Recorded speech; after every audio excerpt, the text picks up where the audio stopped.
Good evening, everybody. We'll start in about 1 minute.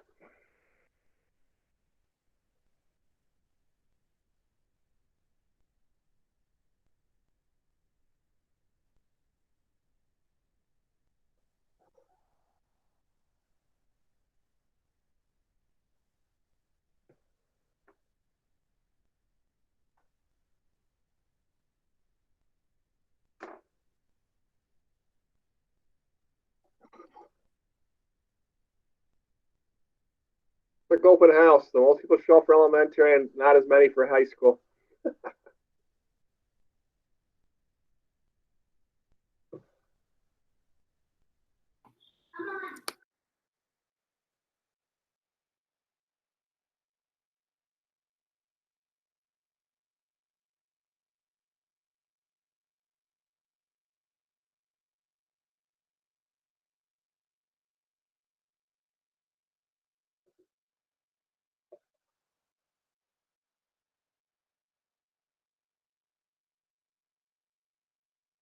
All right.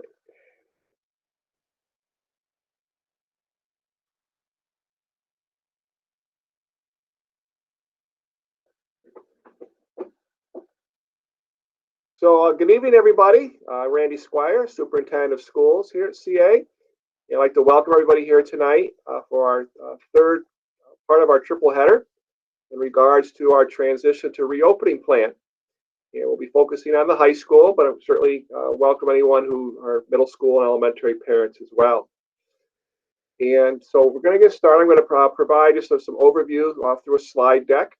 And for those of you who may not be familiar with Google Meets, there's here in the fairly right corner is a chat box, and you can click on that, and that'll allow you to ask questions. And we have Dr. Mercer, Ms. Kalpis, Ms. Houlihan, others here who will answer them in real time through the chat mechanism. And then once I'm done with my presentation, I'll go back and highlight some of the questions that were asked and answered so that everybody can hear them as well or see them as we go forward. So again, I want to welcome everybody here tonight for this session and get started here.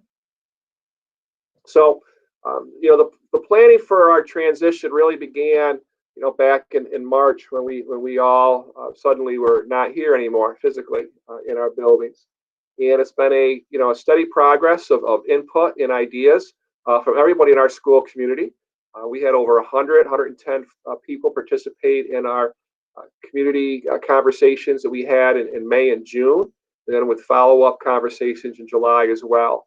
We had many people as well. So certainly I'm pleased with the overall openness of the process. Nobody was closed out.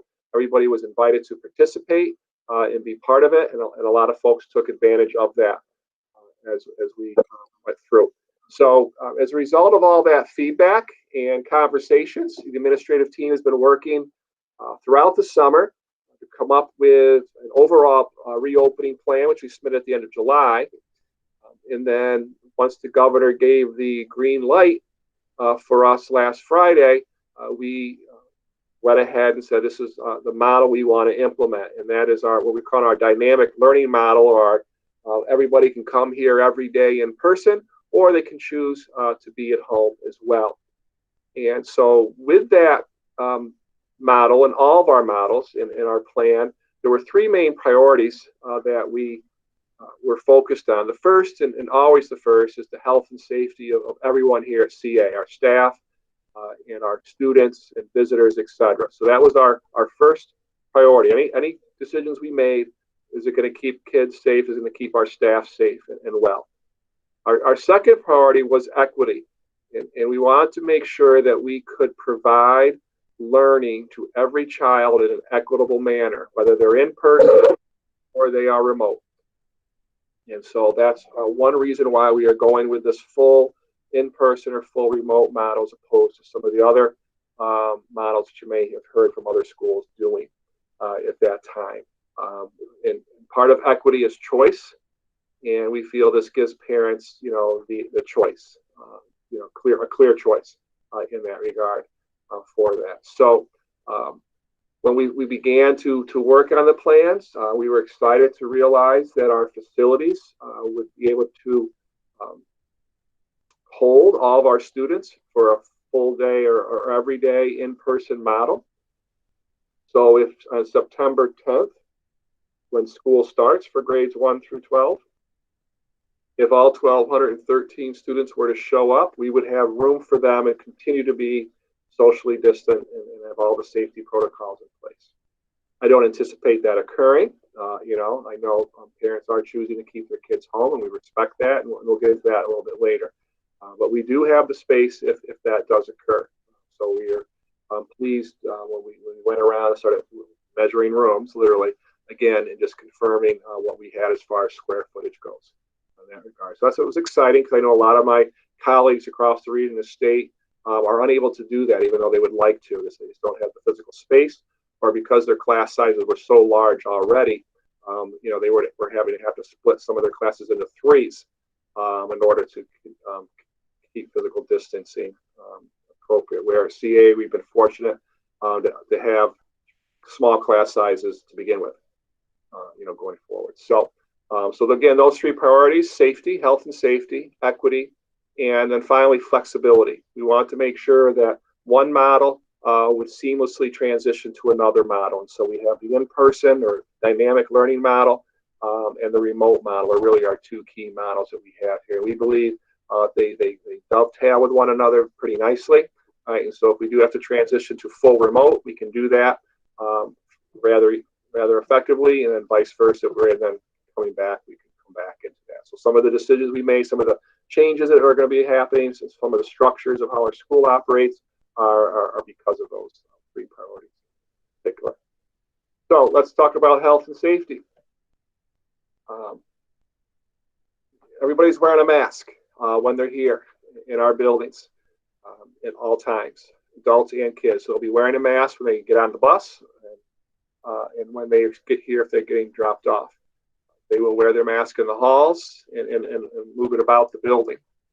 When they are in their classrooms, right, and they will have an opportunity to have mask breaks. I'll get into that in a minute. So mask coverings will occur for the adults and the kids here for most of the day. We've refilled our classrooms, if you will, with furniture that are minimally 6 feet apart. So we have what the guidance tells us. So we are socially distancing, physically distancing in our classrooms. And then we will also create structures as far as passing times and things like that that allow for the least amount of traffic, if you will, in our hallways as well. Each day, we are going to ask parents to fill out a health screening for their children, and our employees will be doing the same thing.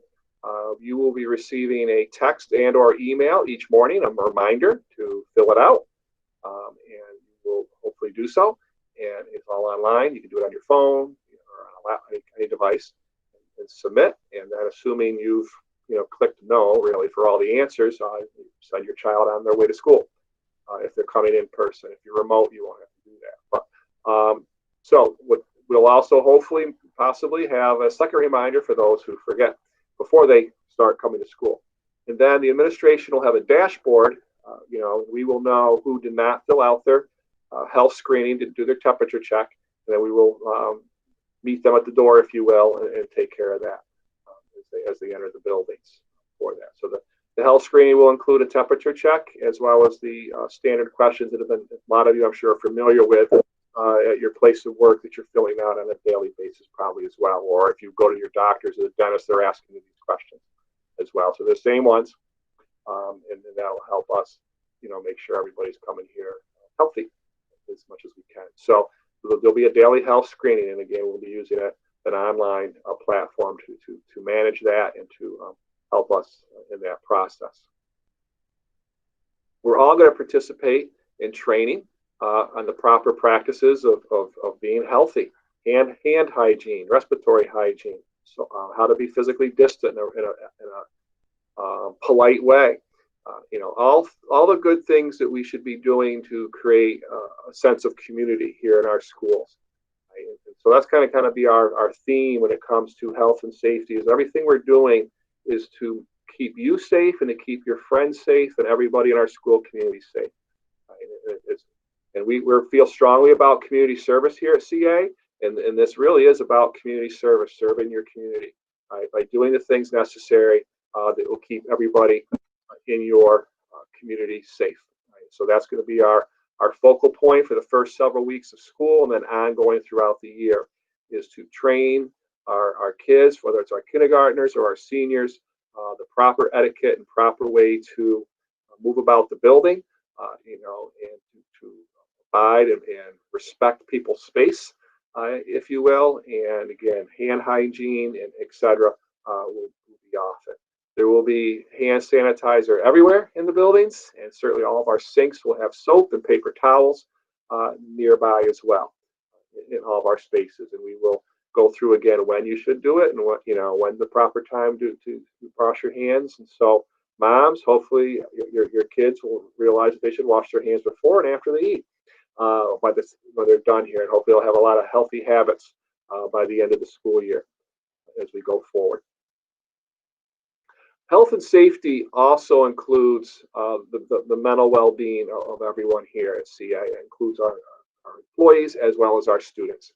And so we're going to, again, be focusing a lot on community building and developing those relationships with our students as we go out throughout the year. So not only during our opening weeks, but again, this is something we are already building in and integrating into our entire way of life here at CA. At the elementary levels, we do what we call responsive classroom. At the secondary level, last year and a little before, we started implementing what we call restorative practices. And so we're going to expand and have higher expectations on implementing those practices and procedures throughout our daily operations here at CA. And again, it's a focus on making kids feel welcome, making kids feel safe, being who they are. We have 1,213 kids here at CA. They're all individuals, so that's wonderful. We want them to be proud of who they are as a person, as a human being here at CA. So going back to the mask, and I know that's a big topic. And so I'll just kind of explain again what it will be, what the expectations will be. Kids and adults will wear masks during the school day. They'll wear them in the halls. They'll wear them going into their classrooms. They'll wear them, etc. Right? And there will be opportunities during each block of time during the school day for teachers to allow students to take their mask off, to have mask breaks. And so we will be working with our teachers to plan an abundance of mask breaks during each block of time. The kids are in a classroom. Right? And that'll be done when the teachers have everybody physically distanced apart, and then they will come up with a protocol for that to occur. We're going to teach the kids how to take off their mask and how to put them on. That's part of the process as well. So again, each class might be a little different.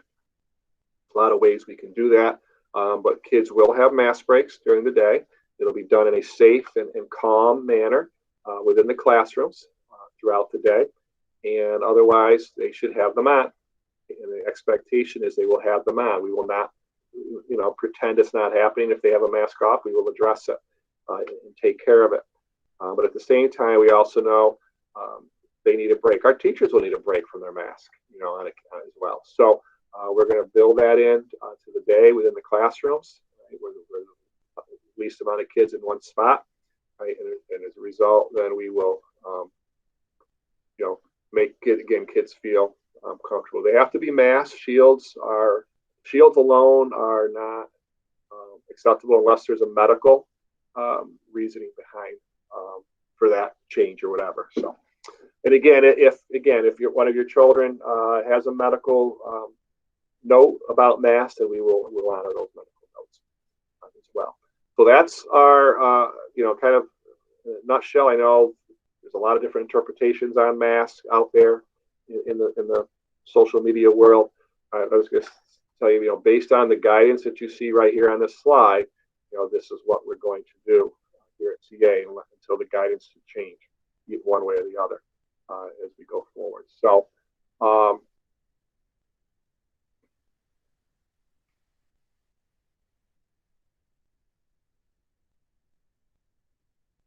I know a lot of questions have come up already about, what happens when somebody gets sick or maybe sick. And so this chart put together, after a lot of consultation with our Department of Health, and this is on our website. You can access it on our website, etc. But the first step a lot of times will be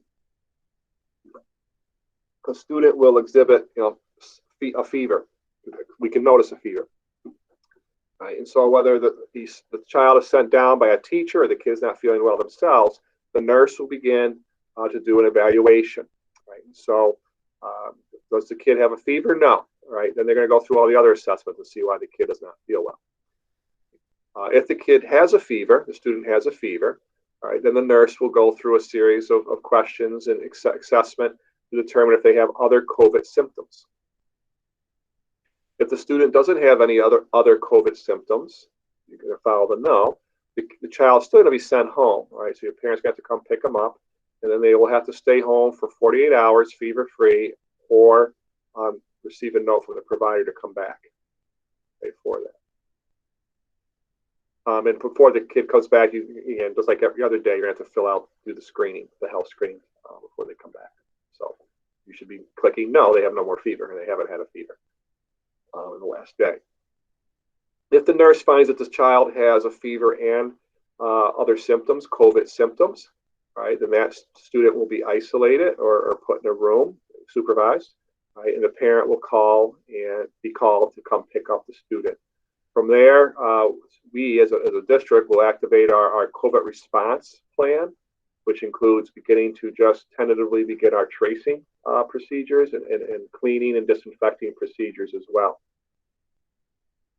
Parents then will have to have their child seen by a health professional, a physician or health office, etc. Right, and then that's kind of then in the physician's hands. Does the student or the child need a test? If not, then the physician should write a note permitting the student to return back to school. If or etc. If the physician recommends a test, then the parents will be directed to either the county health office or other locations to have the test administered. Once the test is administered, the student will be quarantined, will self-quarantine in their homes until the test results come back. If the test results are negative, we celebrate and the student can return to school. If the test results are positive, then the health department will be notified by the physicians, etc. All right, and then you will be following the protocols for having tested positive, which will include the finishing the 14 days of quarantine, etc. Also, then we will continue to activate our protocols and procedures as far as contact tracing, and we'll work cooperatively with the Department of Health in determining if any other students will need to be quarantined as a result of this. So a kid going home with a fever is not going to activate us shutting the school down, or even a classroom for that matter. It's not until a student or an employee has tested positive for COVID-19 is then the possibility of students, employees, buildings, etc., being closed down. And that'll be the Department of Health directing us for that. I'm going to use the analogy, and I don't know if this will help or not, but if we have a fire alarm go off here in the building, it's not planned. All right, once the fire department arrives on the scene, they take charge. Right? And they don't allow us back into the building until it's safe. And so when and if we have a COVID-19 positive test here in our schools, right, it'll be the health department to tell us who, when, where, etc. We return to our schools, and or anybody leaves our schools. So the positive COVID-19, the health department will be directing us, the district, on what to do and who should be quarantined, etc. Right? It's not a district decision. We're not just going to randomly say this class is going to stay home for a couple of days, etc. The health department will make that determination. And they have their set protocols, and I know one of them is 15 minutes of close proximity. So in theory, if you walking down the halls, you're not next to the same person for 15 minutes. Right? You've moved on. Right? And even in the classrooms, you're socially distanced. You're not in close proximity. Right? And so, but again, that's going to be the health department's call if that occurs, if we have a COVID-19 case for that. So I hope this kind of helps a little bit, this graphic. I know it can get kind of confusing. We're learning too. And I appreciate the Greene County Health Department and those folks there, and our health and safety people as we go forward.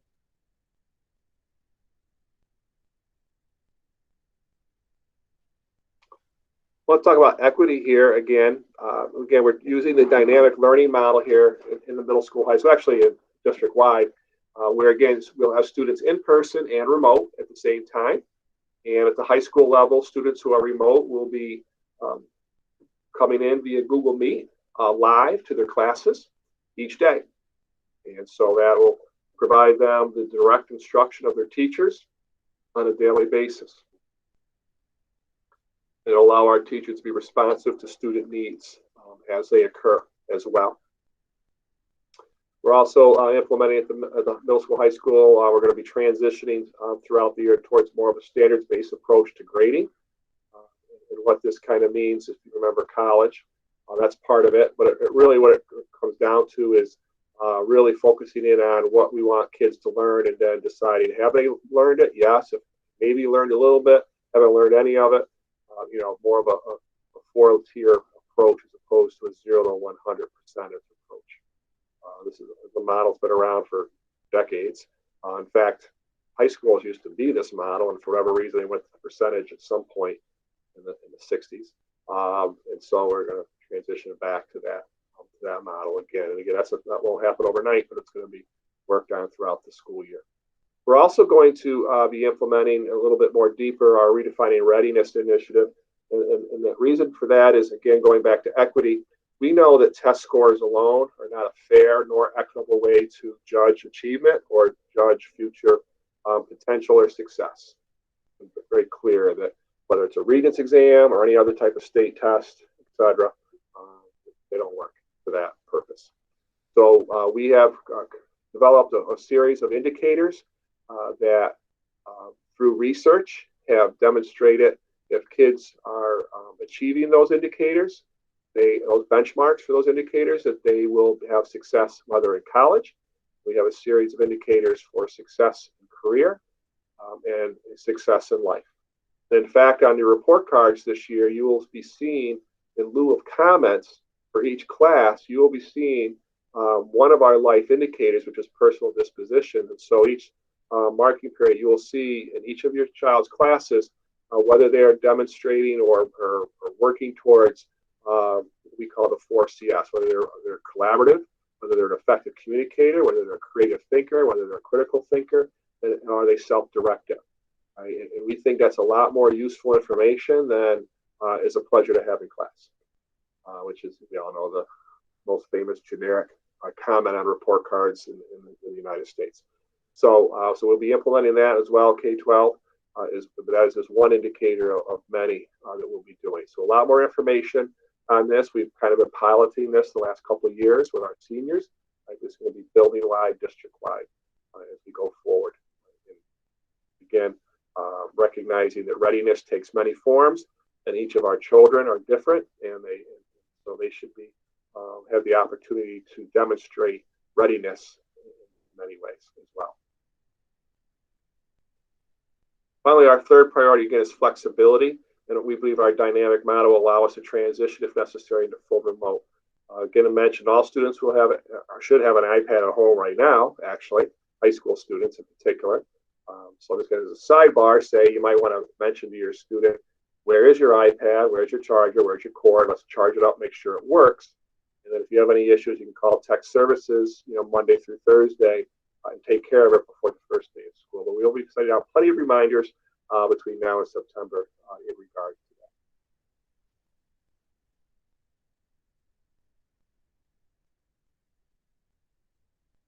So what's the day going to look like in the high school? It'll be a little bit different than what we've been traditionally done here. First of all students will have the opportunity to be here in school daily every day.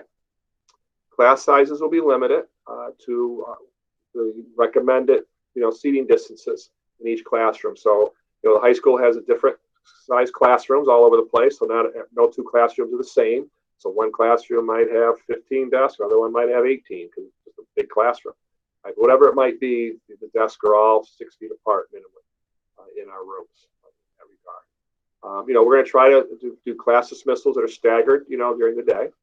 But going back, we're going to go into a block schedule starting in September. This is the middle school as well.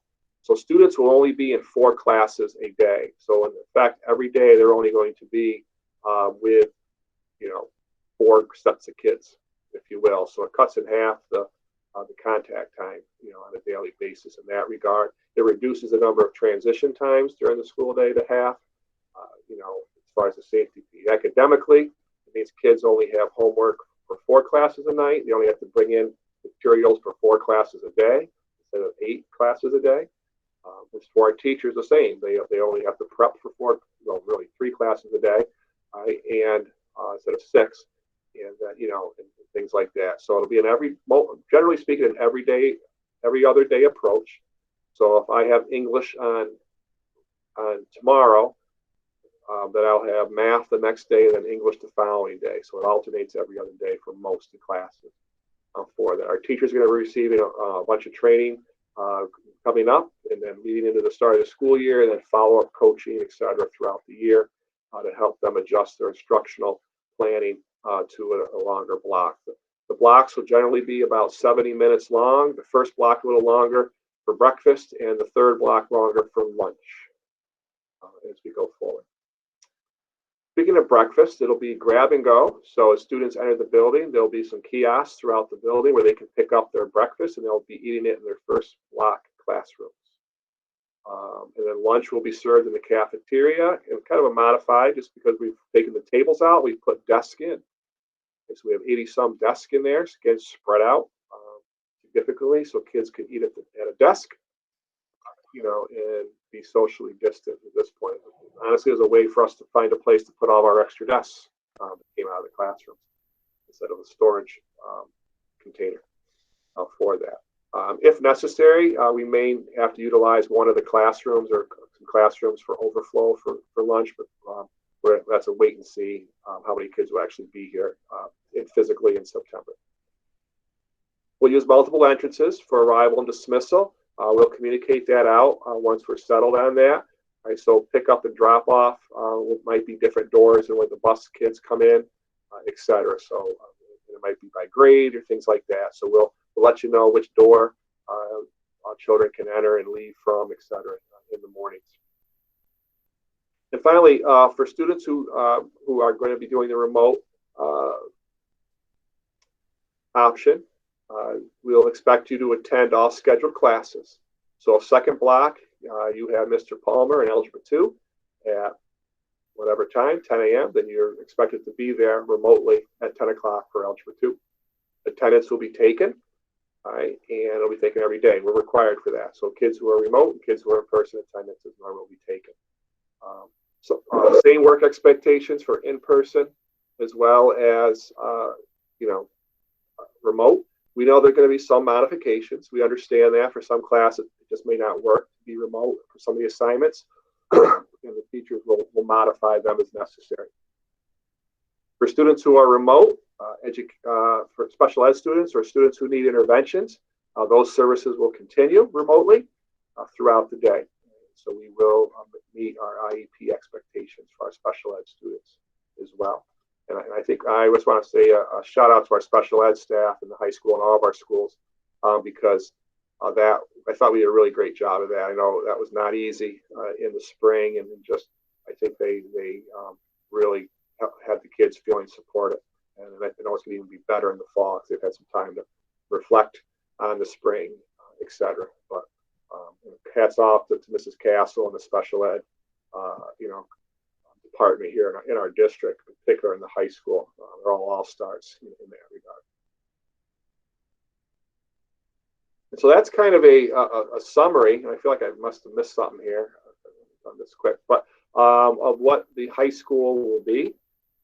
Again, it will be a block schedule during the day. So kids will have 4 classes a day, scheduled. And I forgot to mention, yes, we do have BOCES CTE, and that'll run As of right now, it's pretty much consistent with how it operated in years past. So kids will go to BOCES for half a day and come back, etc. For that. So we're still working out logistics of that and how that'll work when they're here versus when they're at Questar for those programs. Again, we'll communicate that to parents when that happens.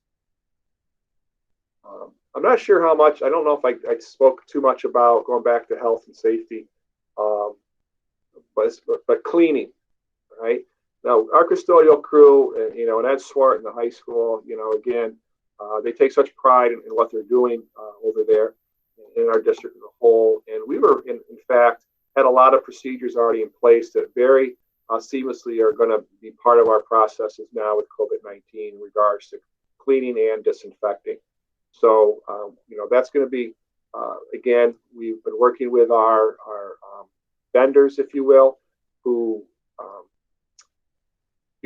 are experts in all that. So we're going to have a very solid cleaning and disinfecting program as we go forward. We have plenty of supplies in, literally barrels of stuff here, to make sure our schools are cleaned during the day as well as at nights.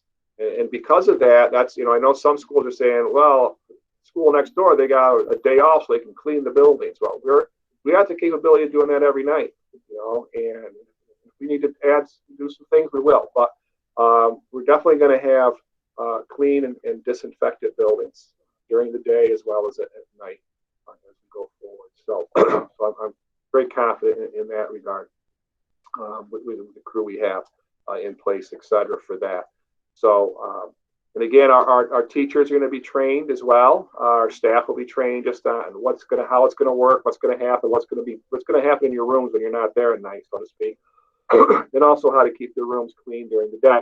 All right, because it is our plan in the high school. There's going to be transitions between each block for rooms to be clean and disinfected between blocks. Again, it's about a 3-minute turnaround to make that happen. So that'll be good as we go forward with that. So the kids will be walking into the plan is to be walking into a clean, disinfected classroom each block. So I'm going to just kind of peruse through, just make sure the comments have been addressed for this matter. And again, going back to mask, if we know there's going to be some kids who might, for medical reasons, not be able to wear a mask, and so we need doctor notes for that. It's not just going to be a mom's note's not going to work for that one. So we're going to need some medical excuses for that.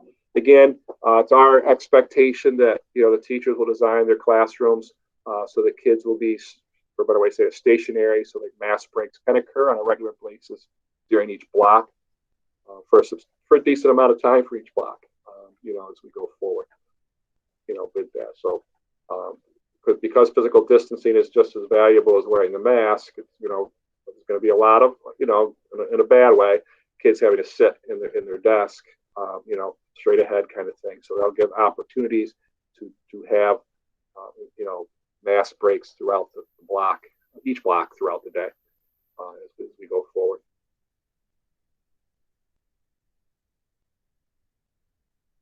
Yeah, again, there's pros and cons to the hybrid model versus the in-school model. And again, we looked at all the different options. We just thought this was the most equitable to give every kid a chance to be here every day or be home every day with that.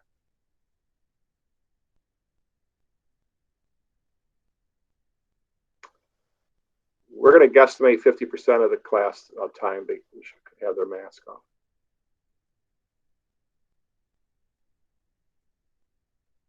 I should mention that we'll have band and choir, and there's different protocols for those classes as well as phys ed. They have a little bit.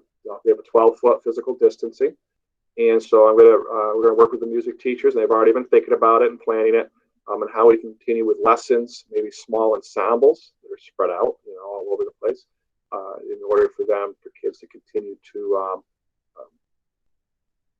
participate in music and band throughout the school year. So we will be continuing to offer those. I know that some schools were at least at one point considering dropping band and choir, which was disappointing, but we will continue those outstanding programs that we have here.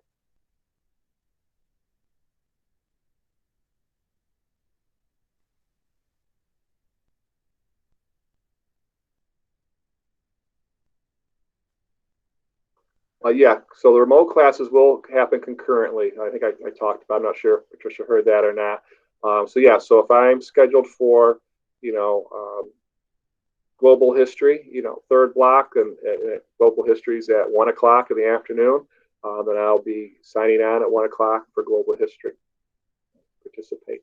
Our teachers will be recording. We're going to work out a way that they can either record or create lessons for like video lessons that they will archive, and so they will be available as well throughout the, when needed.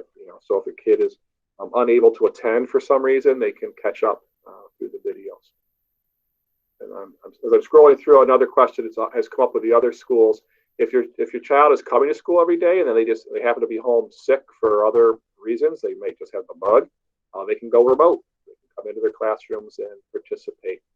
So the stomach ache in the morning, mom, you could just say, oh, that's fine. You can just sign on and go right to, Mr. Robert's global history class when you're supposed to have it. So you might find more kids more apt to want to be here instead of sitting at home watching, remotely the kids who are coming in. As far as sports go, right now, as Leslie mentioned, they're scheduled to start on September 21st. That's a statewide decision, and that's where we are right now. The next step would be if they feel they need to postpone, they would move the fall season to what I'm calling early spring. So that would be like March, April. Then with the regular spring season, we pushed into May, June. And then the winter season is going to start late into winter already. So there's definitely probably not going to be any sports like sectionals or state championships. It'll just be kind of league play for our sports team. So we're optimistic that they will occur at some point during the year. And I know that it's a big part of our culture here at CA. We usually average about 70% of our high school kids participate in at least one sport. Right, so we want to, hopefully that'll happen, and we'll be able to do it in a safe way, of course. But again, that's going to be the first priority as well. Clubs and activities, we're going to encourage and our advisors are trying to come up with creative ways for clubs and activities to occur, generally in a virtual way, or certainly in some type of a venue where everybody can be very much separated, social distance, etc. So Dr. Mercer and the advisors of our many clubs and activities, and that's one thing we're very proud of here at CA. We offer more clubs than Shen does, that we will be able to provide as many of those as possible to our students who have interest in that. Yes, they'll be able to. Yeah, that was the answer.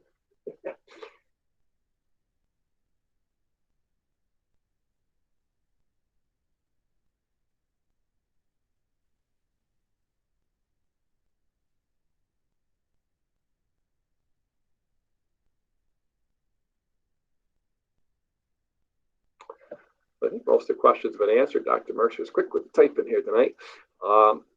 And so again, I just want to kind of go back to the equity piece. When we develop these plans, certainly safety, health and safety, number one. We feel we're going to provide a safe environment, and that also ties in with equity. We wanted our plan to be, if you will, that if whether you're here in person or at home, you're going to have the same high quality educational experience either way. And likewise, whether you're here in person or at home, you're going to be safe, as well. And that's just, again, just part of being equitable across the board. So we didn't want parents to feel off like, oh, remote, they're gonna lose out, or if I go in person, they're not going to be safe. We didn't necessarily want them to be such a glaring possibility. But I also understand we all have to make a decision that's best for our own children in our own circumstances, and we're going to respect those decisions, certainly.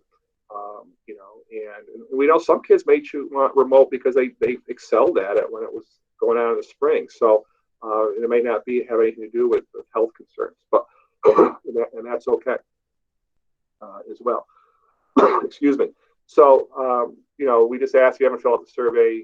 Take your time. You have till Monday to do that. And certainly, if you have other questions, reach out to Dr. Mercer or myself or another administrator here at the school, and we'll get you the factual information that you need. to go forward. I know it's a tough decision. I'm making one for my own kid here. It's going to be a junior, growing up fast. And for her two siblings who are both in college, though they're adults, they get to make their own decisions. But we certainly had a lot of conversations about being safe at college. Completely different environments in some ways for that. So certainly empathize with you on this decision, and I know there's a lot of thoughts into that, et cetera. So I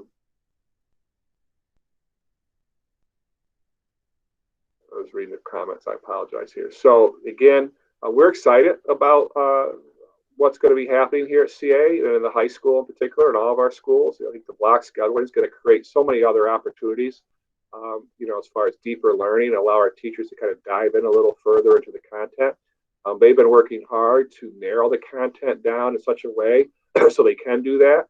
So we're going to really focus on what's most essential in each of our courses, right? So the kids really have a good understanding of math, a good understanding of history, a good understanding of literacy and literature and writing, and communicating, and the science, and how to really, get them excited about the areas that they want to get excited about. So we're still, again, a lot of things that need to still kind of be worked out. But all I can say is, as a superintendent, as a parent, if your kids are coming here, they're going to be safe, or they're going to get a great education.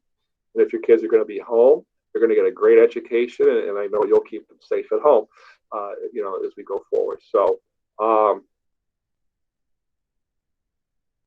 as far as that goes. So, as far as the content being condensed, it's just, we need to make sure that we're, instead of covering all the material, they're actually learning the material. And that's the big difference here. We tend to just kind of rush through stuff on our way to a Regents exam or something like that, as opposed to actually learning the material. So we just want to make sure that we have what we call a guaranteed curriculum. We're going to make sure all kids understand deeply these really dozen to 15 key concepts. They're going to learn the other stuff, the other the need to know, the nice to know stuff. But we're going to guarantee that they really have a strong foundation in the most essential outcomes, most essential standards within each course. So we want to be very clear on that as a school, and then the other material happens as well. But those are the things we want to guarantee as we go forward.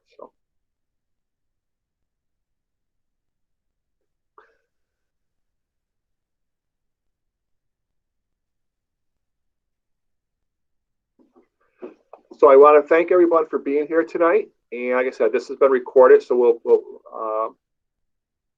be uploaded to our website. And like I said, there's some other opportunities for these events on Monday and Tuesday. I know Tuesday's after the deadline, but we just wanted to have another session as well.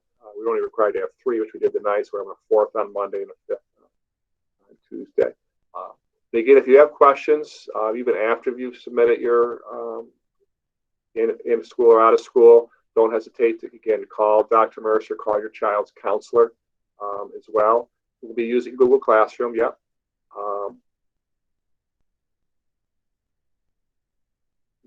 Yes, Christina, to all your questions there. Yep.